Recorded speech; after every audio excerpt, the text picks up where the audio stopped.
All right, not that long ago, our old buddy Paul Finebaum was talking about how this is really an important moment for Georgia under Kirby Smart. The move from Todd Monken to Mike Bobo. And Paul was talking about how, this is a test for Georgia's dynasty. Goodness. All apologies to Mark Schlabach's book there back in 2002. I don't think Georgia's got a dynasty, first of all. Secondly, this is a test. And every single season is a test, to be frank. I mean, when you start talking about winning back-to-back, it's hard. I was reading something Dabo Swinney was saying to ESPN earlier today, or yesterday. It's hard to win back-to-back national championships. There's a reason why no one's done it in the college football playoff, in the tenure of the college football playoff. Alabama, never. Obviously not Clemson or LSU. I mean, I don't think anyone else has won it multiple times besides Georgia, Bama, and Clemson. So this is a test. This is a test for where these guys are going moving forward. Hey, listen, make sure you're picking up. If you want the Stetson Bennett signed double dogs, make sure you're picking. I already sent out the first batch to everybody. So if you ordered before Tuesday, your books are on the way. That said, it's not a lot of them. So let me get back to what Paul was saying. The link is down below. What Paul was trying to say in all of it was, things have changed. I think that's obvious, right? But things have changed, and we're entering the final run of this section of college football. We had before the Bowl Coalition, and then we had before the BCS, and then we had BCS, college football playoff, and now we're about to have expanded college football playoff. And I would be straight up floored if Georgia missed college football playoff that's expanded in the near future. So 2023 is really the last year of what we've known as normal. That's going to change. And, the way in which you get to the national championship will change. You're going to have to build your team differently. Depth is going to matter a lot. I don't believe in luck, but getting lucky, it's not going to work anymore. You're going to, you win the national championship playing 17 games and going through the rigors of, an expanded SEC. There's no luck involved there. I mean, you've done the job. So this is the last sort of thing. I think it is totally in the realm of possibility. I don't know that it's probable that Georgia wins it again this season. We've seen a lot of these moments, right? We've seen a lot of those moments over time here these last 2 years. I mean, Kirby has hoisted all of these trophies since 2021. Orange Bowl, National Championship game, SEC Championship game, Peach Bowl, National Championship game. I mean, that's a lot of trophy hoisting. And as a person who writes a lot about this, that's what Georgia should be doing. Don't get me wrong.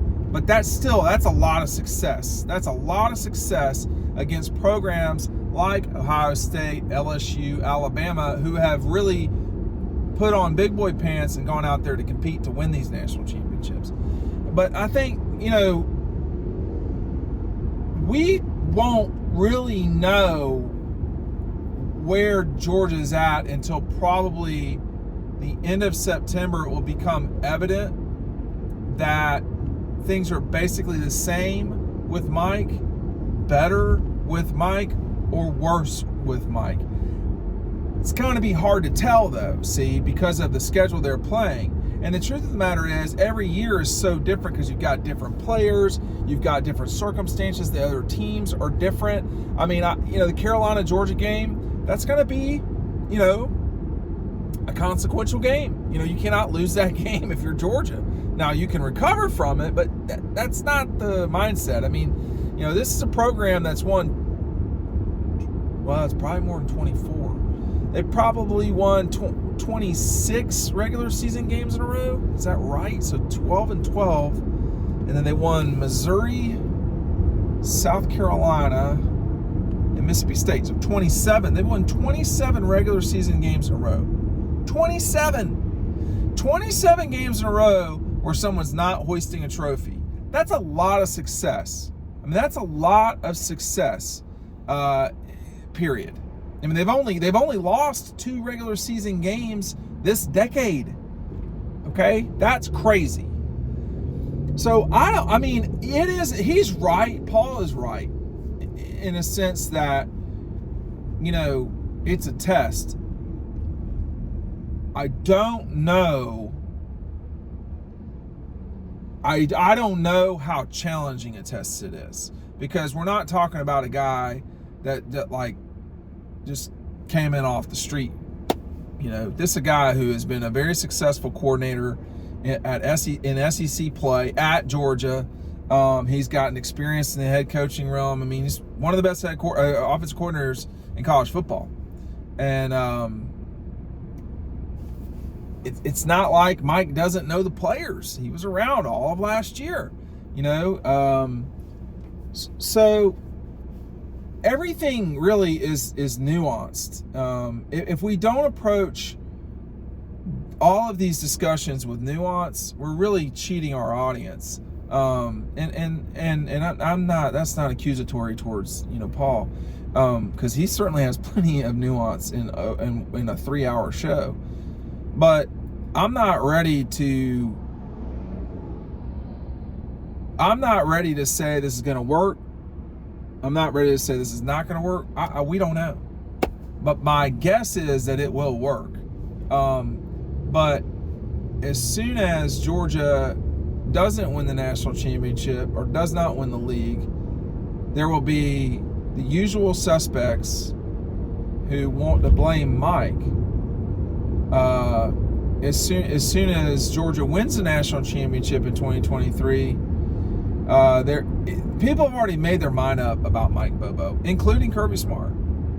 And, that's where we're at. And I think, generally speaking, in society, but certainly in the sporting world, we should be willing to adjust our view of the world based on the facts on the ground.